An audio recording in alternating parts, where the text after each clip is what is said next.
The topic of the day is coaching changes. And even tonight, you got a good chance you could have problems in both these spots. First of all, Seattle's probably going to be sold. Any chance you think Pete Carroll stays through the sale or he leaves? Oh, he could stay. They've got a young team. They're actually kind of in a rebuild. You think he will stay? You think he will stay? I think he will stay. I think as long as Russell's the quarterback and Bobby Wagner's that linebacker, I mean, if he was going to leave, could have left this past off season when all of the Legion of Boom guys left. You thought this team was going to be 3-13, Mike. They're now suddenly still in the playoff hunt, giving the Rams two of their best games of the season. And I think McCarthy's in a different boat. You know, I was listening to the caller and you just now. It was a good conversation. I have to counter you, though. I mean, Doug Peterson won a Super Bowl last year. He was an assistant who hadn't called any plays. See, but I don't think you know, though. You never know on any of these guys. Look how many guys have left the Pats. Not one of them has been successful. Look at how many times North Turner. Look at Romeo Crennel. Look at. I can go back through the years. Assistant coaches are hit or miss. No matter how successful they are, they're all hit or miss. Everyone. For every good one, I can give you 3 that didn't work out. They're hit or miss. But I feel like it's the same way with these old recycled coaches. It depends. Like I said, keep bringing Herm Edwards after, and he was terrible with the team. Like it just goes on and on. When I hear Arians, like to me, honestly, I think Arians would be perfect for this kid. I like to match up the quarterback and the coach. I think that would be a perfect signing. Perfect. I love that one. I like Bruce a lot. I know BA pretty well. I think he'd be fantastic in this market, and to me, that's what's most important. I think that's a huge part of it too in this market. He'd be great here, and he'd be energized. He's bored playing golf. He already threw his hat in a Cleveland ring. He'd be perfect with Donald, and he would bring the best out of this kid. And this kid needs a bold guy to drag him out and take him and take him forward. And this team is in the right place. They got money to spend. They can go get the players next year. Everything is ready to push the button. And I don't want to push the button with a guy who hasn't coached before. That's my point with the Jets. Here's what I think is for the Jets. It's so interesting because I love the quarterback. I think he's fantastic. I love Adams. I love Leonard Williams. That's 3 cornerstones. That no other team in the NFL has. Maybe the Browns. But the other thing with the Jets to me is Bowles and Shermer, whether they're great with X's and O's on either side of the ball, and that's debatable.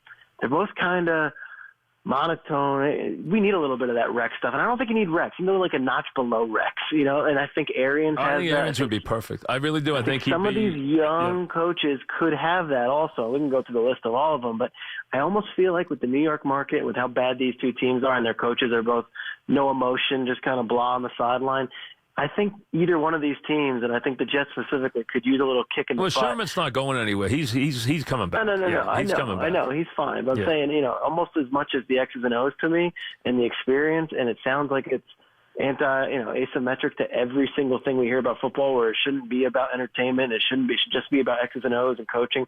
I think the New York market could use a rock star coach. No, I think it's about leadership too, and I think it's about this kid needs someone who will take him and really get him to do what he needs to do and put the weapons around him.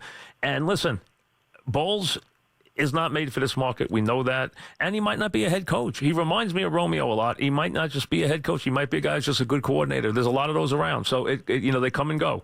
That's fine. So, I would like Harbaugh here if he got fired. Which Harbaugh? Which Harbaugh? Baltimore's Harbaugh. Jim Harbaugh's not going anywhere. He's not leaving. Okay, because you could say if you're the Jets are never hiring Jim Harbaugh anyway. He'd never make it through the audition. I mean, he'd never make it through the interview. Never. So, he's not leaving Michigan anyway. But I'm talking about Harbaugh in Baltimore. If he gets jettisoned, I'd be interested in him because I think he's a really good coach. Harbaugh in Baltimore is a good coach. Now, here's the thing. You're looking at Sam Darnold, a 21-year-old quarterback. Harbaugh's a special teams coach who's never groomed a quarterback himself. It's always been he's had some amazing offensive mind with him working with Flacco, whether it be Caldwell or Hugh Jackson or any of those guys. Who's your offensive coordinator? I think it's almost as paramount to anything is who's going to be Sam Darnold's guy because Harbaugh's a special teams coach who's a fantastic leader of men. He's not a quarterback coach. No, listen, he's got to pick the right guy if he comes. And you need a leader here and a proven winner. And he'd be on my list. Arians would be my first pick for the reasons I said with the quarterback. That's the guy I'd want, and he's free to come.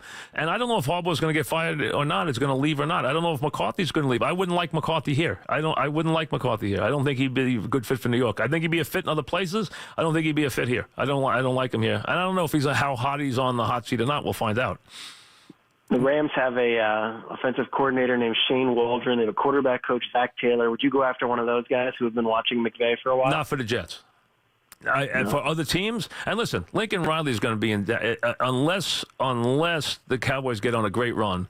Lincoln Riley is going to be in Dallas next year. I mean, you can pretty much lock that up unless they have a big run here. Dallas or Cleveland? What do you think? I don't think there's any chance he's going to Cleveland. I think he's going to the Cowboys. I would run to the Cowboys. How can you pass up the Cowboys? It's America's team. I get that. But when you look at just roster, I don't care. You still take the Cowboys. You take the Cowboys. Plus, he has a link to that family. You take the Cowboys. If he doesn't make the playoffs this year, and listen, they've given him a lot of rope, and I like Jason. I know Jason forever. I think that unless he makes the playoffs this year, I think Lincoln Riley's the coach in Dallas. Okay, so let me pull one on you here then. I love this conversation. Jason Garrett gets fired, Black Monday. He's a quarterback who went to Princeton, who played for the Giants, and has had a head coach experience. Would you consider Jason Garrett for the Jets job? I don't think he's a good head coach. Okay. I don't. I think Arians is. I don't think Jason is. I like Jason personally. I think he's a good guy. I don't think he's a good head coach. Would you bring him in for the interview? No. Me personally, no, because I think you need a forceful guy here. I think you need, and Jason's not. And I think you need a guy like Arians who's going to come in, and people are going to love the press conferences. They're going to love every part of it. They're going to love how ballsy he is. They're going to love everything he says. And I think that's the kind of guy who would be perfect for that team right now where it is, right where it's sitting with everything where they are, right where they're on the tip of. I think he fits it perfectly. I really do. And I'd like him to find a young guy that he can groom. Hopefully that he can work with that in 3 or 4 years. There's someone on that staff that could replace him, but he's got 3 or 4 years in him, and he's bored to tears. He wants to coach. So I like that idea. I would not bring Jason. As a matter of fact, I would go this far, and I like Jason personally a lot. I don't think he'd get another job. Yeah, I don't know. I think teams look at the experience and, whether or not he won the game or not, they would say, okay, well, at least this is the guy who's got 10 years of coaching experience and has been on some winning teams with the Cowboys as a player. I'd be curious to see if Jason. What happens in Green Bay? Is he in trouble if they don't make the playoffs? Is he out? I don't know if he's out. He's definitely in trouble. And tonight, I think, is maybe his most important game dating back to the Super Bowl from a few years back. Like this is one of those where you don't have Randall Cobb, you might not have Jimmy Graham. We'll see what kind of shape he's in. But this is one of those winner in games for them in Seattle. I feel like Mike McCarthy needs this game more than Aaron Rodgers does. Well, Aaron Rodgers doesn't need anything. Denver is going to have a new coach. Where will they go for a coach? It's an interesting one with Elway because they also might need a new quarterback. They gave Case I'm sure they'll get both. I'm sure they'll get both. The question is, I don't know where he'll go for a coach. I would have no idea. You would know better than I. I think after going with Vance Joseph, a defensive-minded coach who does defensive backs and that did all that, and then they had Wade Phillips, obviously, but I think, when they won their Super Bowl, it was with Kubiak and Peyton Manning and the offense. Elway's going to go offense. And I think all these teams, that's why you said Jets with Arians, which is right. I think it's a good fit, but you have to go offense. The game is I'm not looking for defense with the Jets at all. I agree with you. I think these guys are going to all pick offensive coaches. I totally agree. That's why I don't think Williams has got any chance in Cleveland. I don't think he'll get the job. Now, I know they want Lincoln Riley. They will not beat the Cowboys to Lincoln Riley, though. That will not happen. I don't know who their backup would be. Now, you're mentioning a couple of the young kids. How about stack up the young kids with the Rams versus the young kids with the Saints? Who would you like better? Yeah, the young kids with the Saints are good. There's also the kid in Tennessee, Matt LaFleur, who was under Kyle Shanahan first in Atlanta, then went with McVay to L.A., and is now the offensive coordinator in Tennessee doing everything on offense for them, calling plays and really grooming Mariota. Now, they're not one of those lights-out offenses, but you see the resume for the kid is about 39 years old, and LaFleur has already been with McVay and with Shanahan and now with Vrabel. That's an attractive So who's your first guy? Who's your guy? Who's your now guy? If you're the one guy at the top of the list next year, other than Lincoln Riley, who we all know everybody loves, forget him. In the NFL, who's your one young assistant that you like at the top of the list? That kid, LaFleur in Tennessee, you're hearing a lot of his name. The other name you're hearing a lot of is a guy who you might know. You certainly know his father, John DeFilippo, who is the offensive coordinator in Minnesota. His father coached, I think, locally at Fordham, I want to say. But Flip is his name. He was the quarterback's coach in Philadelphia last year. And what happens is teams start looking at, what's the missing ingredient for the Eagles? Why aren't they good? And, their offensive coaches, one is the head coach of the Colts, Now, in the other one, the quarterback coach who worked in that room with Foles and Wentz is now the offensive coordinator in Minnesota, who, without Dalvin Cook, was staying afloat, and now with Dalvin Cook and with Kirk Cousins are flying high. So he's another name, and he's got East Coast blood in him. I'll tell you where else there's going to be an opening. I think Tampa's going to be open. I think he's going to lose his job. He's gone. He's gone. He messed up the whole quarterback thing. He's going to get fired. They'll be looking for an offensive guy there. So you got that. Do you want another name that you might find interesting? Again, Jersey guy who coached at Hofstra and the whole thing, but someone whose name is popping up again is Raheem Morris. Raheem Morris was with Tampa when he was 33 years old. Yeah, he had a rough go there. He really did. And he's a defensive coach, too. He's a defensive coach. He's a defensive coach, but guess where he's been coaching the last 3 years? He's been on the Atlanta Falcons offensive side of the ball. But his reputation has been always defense for his whole life. Yeah. But his deal was he's a player's coach. There were stories that he would hang out with the players. And but now he's a 42-year-old man with kids. Maybe. Hey, you know what? You might be right. If he interviewed well, you never know. You put him in there. You mentioned the guys with the Saints who are going to be kind of hot guys this year because of the way the Saints are playing.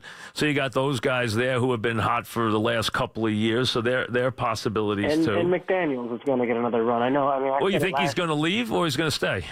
I don't know. I feel like the Colts situation, everyone's like, oh, he'll never leave.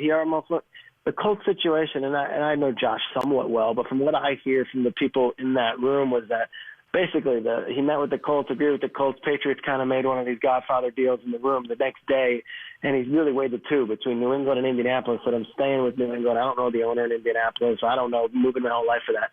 But if you say, like, hey, he's an Ohio guy where he went to high school and his father's a high school legendary coach in Ohio, you say to the Browns, we're going to give you this amount of dollars. You're going to work with Baker Mayfield, a number one overall pick. That might be more attractive than at the time Andrew Luck, whose shoulder we didn't know what the status was. I wouldn't say it's out, the door is closed for Josh McDaniels to leave now. Do the Jets hire another ex-Patriots coach? No, I don't think that won't happen. He won't put himself in that misery because Belichick will never talk to him again. He won't do that. Nope. That won't work. He won't go from there. So, Reich wound up in the right place because now with the way they've rebuilt the Colts and Luck doing what he's doing, he's a perfect guy for Luck there. Absolutely. And if they keep doing what they're doing it the right way. Build that offensive line. You don't need to have fancy named skill position people. He can make anybody look good at the skill position if you can block for him. That's all you got to do. And now they did that. And now if they work on the defense, get a couple of pass rush guys in. I know they got a couple of good youngsters on the defense. They're getting close now. As long as he's healthy. I said before the season they had the worst roster in football, and I have egg all over my face because they all came together. A lot of rookies have played great there. Plus the quarterback is a great player when he's healthy. That's all. Yes, he is. He's unbelievable. And the offensive line. I don't watch offensive line play. I'm not Brian Baldinger. I'm not one of these guys who goes in the dark room and tells you about the pancake block. But I'll tell you this: when I see an offensive guard, Quentin Nelson, wins Offensive Rookie of the Month in a fantasy football world where everyone's worried about stats and there's all these quarterbacks Quentin Nelson, if you get the chance to watch him, 56. No, he's had a great year. He might be an all-pro as a rookie. Yeah, and I'm telling you, he's played great. And since they got the left tackle back, and now they have guys who are playing well like Ebron, and they get Ty back, and he has. People don't realize he's got 27 touchdown passes. Talk about Mahomes. He's got 27 touchdown passes with a team that early in the year he had nobody healthy at the skill positions at all. He hasn't been sacked in 4 weeks. And this is the guy that's supposed to be sacked every game, 10 times a game. So he hasn't been sacked in 4 weeks. No one has had that happen since 2009. Unbelievable. The offensive line's good, don't get me wrong. It means that it's doing well, and Mack is running the ball well, and now Ebron, look how productive he is. And, they're not dropping every pass, which they do all the time, too. So they're playing. That's a fun game this week. Tennessee and the Colts. Tennessee better bring their lunch. That's not going to be an easy game right now for them. It's a great game, and Tennessee came off that horrible loss in London, and everyone said, oh, my God, there's the season. Vrabel goes for two, getting a little too aggressive. And they come back, and they beat the pants off the Patriots, and they say, no, we're still in this. I mean, they've beaten the Eagles and the Patriots this year. The Titans are an interesting team. They lay eggs. There's games where you're like, what are they doing? But when was the last time there was an AFC South game that we were like, oh, I'm going to watch that? That's this weekend. No, there's some interesting game, as you said. And how about Bears and Vikings this week? Another interesting game. I love it. This is a conversation we had on the NFL Network show this morning. I'd ask you, just knowing what we know at 6-3, do you consider the Chicago Bears right now a Super Bowl contender? No. I can't either. I do not. I have to see them. Win some. I got to say, as I had this conversation on the air yesterday, I said these next 5 days, okay, Sunday night through Thanksgiving afternoon, the 12 o'clock game, they're going to learn about the Bears right now. The Bears, how do they handle the Vikings in prime time and then the world at 12 o'clock noon? That's still a very big stage, even though it's 12 o'clock and it's Detroit. That's a big stage on Thursday to be in front of the world because everybody's watching. And that's 2 big games in 5 days. The second one on the road. That's a big 5 days for the young Bears. Very big. Oh, it's everything. And you look at this team, they're 6-3, and the big knock on them is, well, they haven't beaten anybody yet. To which my counter would be, you can only play the schedule you're given. That's it. That's not fair. Football. That's never fair. Listen, but we don't have to call them contenders yet. But you can't say they don't have a 6-3 record. They do, and they do, and and they even played the Pats well. That was a close game. I mean, they hung in there in that game. They lost it. They lost the Green Bay game the first night. They should have won. So they should have won that game. So they've had, they've been in the mix. Now they're getting back in their division. These 2 games are enormous because if they lose the Viking game, how they react on a night, and let's be honest, Detroit will be motivated on Thanksgiving Day. They'll come to play. They always are. They'll come to play on Thanksgiving Day. Patricia will be creative on Thanksgiving Day, and the bottom line is, coming off, if they lose this game, that second game is going to be a very hard game for them 4 days later on the road. Very tough to play that game. And especially, we're talking about the Vikings, but if Green Bay wins tonight and suddenly the Packers are 5-4-1 and lurking and you have Aaron Rodgers having a breath, then that's breathing down your neck all season. That's when it gets iffy. Here's the thing with me with the Bears, and I feel the same exact way, Mike. It's like, I haven't seen it. I got to see them do it.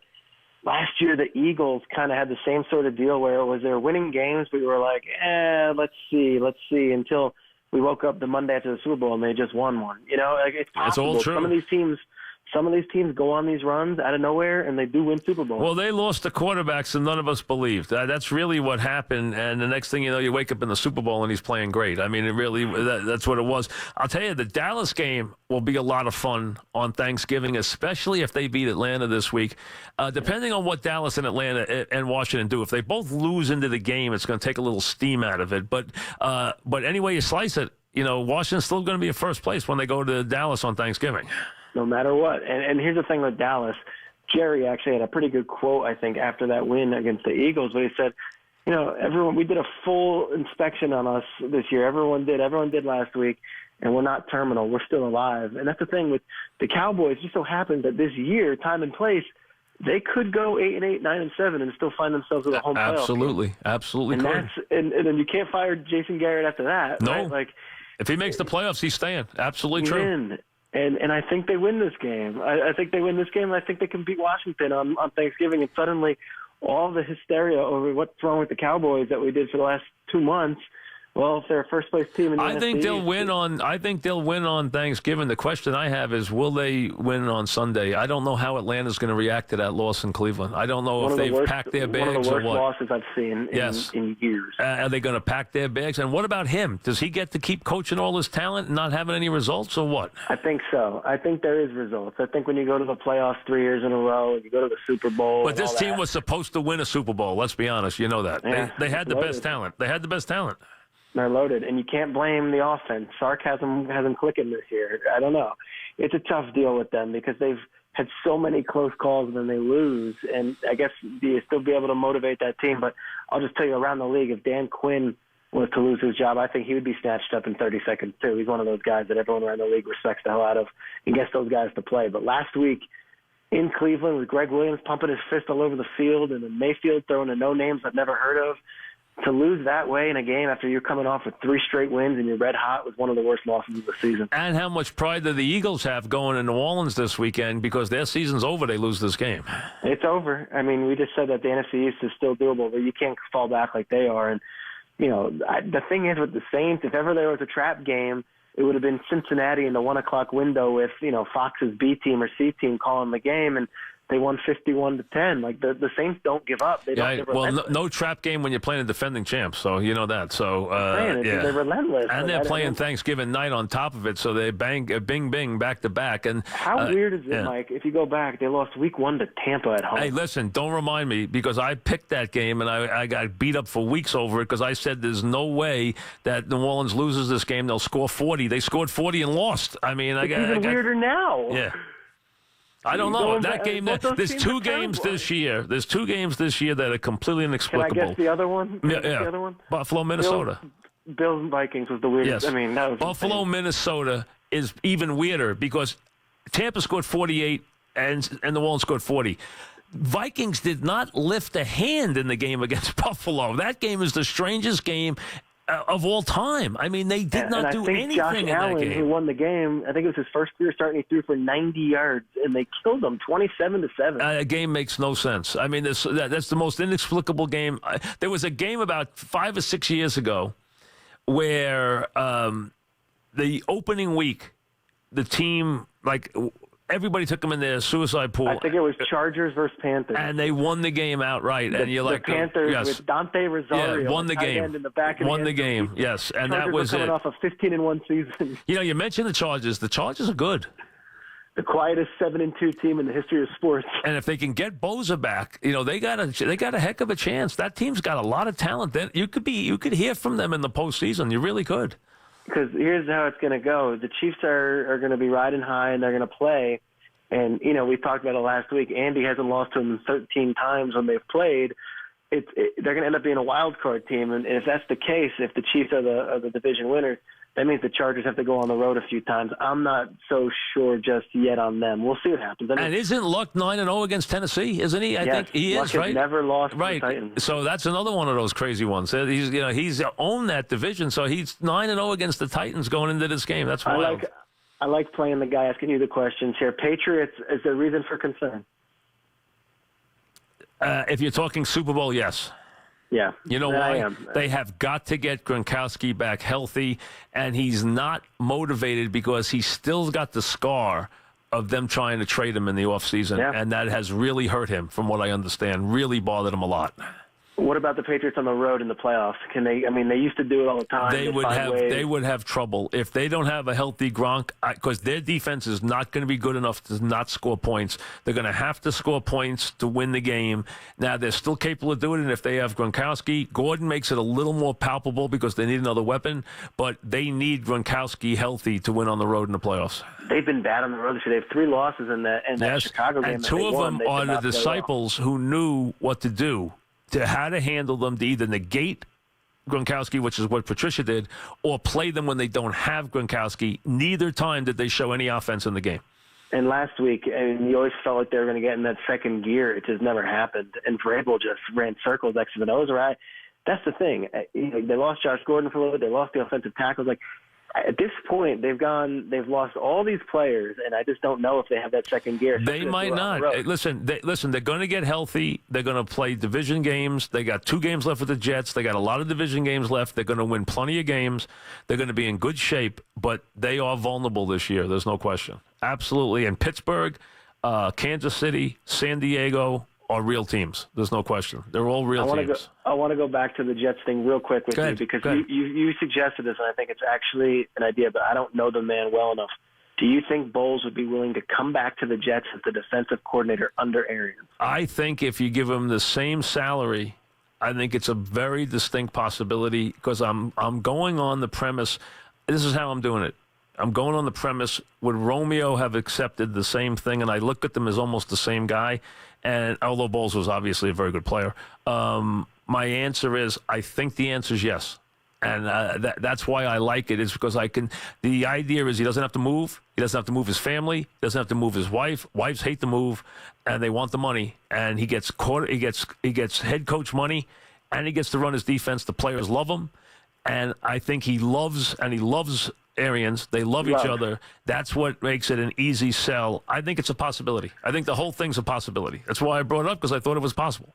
It was a good suggestion, one I had not heard, and it would take a humble man and someone who's lacking in ego for Bowles to accept it. And I think he's exactly that guy to a T. It's nothing. There's no shame in that. No, I think it makes plenty of sense, and he gets paid, and he can build the defense, and they can maybe do something special together. Thanks. We'll see you. Well, listen, what do you got? Last one? Give me a last one. What else you got? I was just going to say, I think it's a fascinating idea. It is an interesting one. It's hard to do, but it's an interesting one. Where are you this weekend?